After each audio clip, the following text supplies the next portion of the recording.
Gold parameter की अगर बात करें तो 20 पैरामीटर्स हैं गोल्ड के अंदर, जिसमें पैरामीटर है supply chain management. Supply chain management में डिफरेंट प्रोसेसेस वेंडर्स की सप्लाई के रिलेटेड चेक किए जाते हैं कि वेंडर की सिलेक्शन इवैल्यूएशन कैसे की जाती है, energy environment and natural resources को कैसे यूज़ किया जाता है सप्लाई चेन के अंदर, cost of inventory, cycle time, ये कैसे हम मैनेज कर सकते हैं, मॉनिटर कर सकते हैं।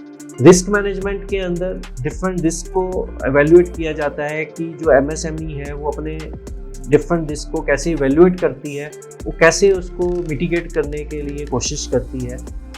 सो ये रिस्क मैनेजमेंट के अंदर कवर होगा।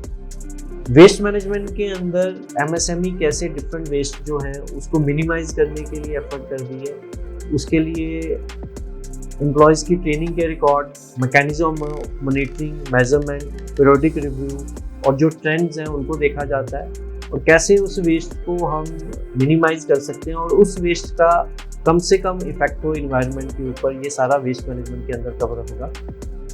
टेक्नोलॉजी सिलेक्शन एंड अपग्रेडेशन के अंदर एमएसएमई कैसे मशीनरी की और टेक्नोलॉजी की सिलेक्शन करती है और टाइम टू टाइम उसको अपग्रेड करती है, सो दैट कि वो पीछे ना रह जाए। जो पूरा वर्ल्ड है अपग्रेड कर रहा है, उसके साथ मैच करने के लिए वो कैसे अपनी टेक्नोलॉजी को सिलेक्ट करते हैं और अपग्रेड करते हैं।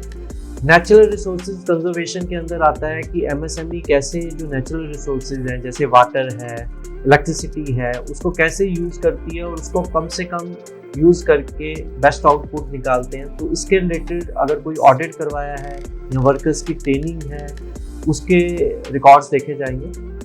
कॉर्पोरेट सोशल रिस्पॉन्सिबिलिटी एक पैरामीटर है गोल्ड सर्टिफिकेशन के अंदर। इसके अंदर देखा जाता है कि जो एमएसएमई है वो सोशली कितनी रिस्पॉन्सिबल है।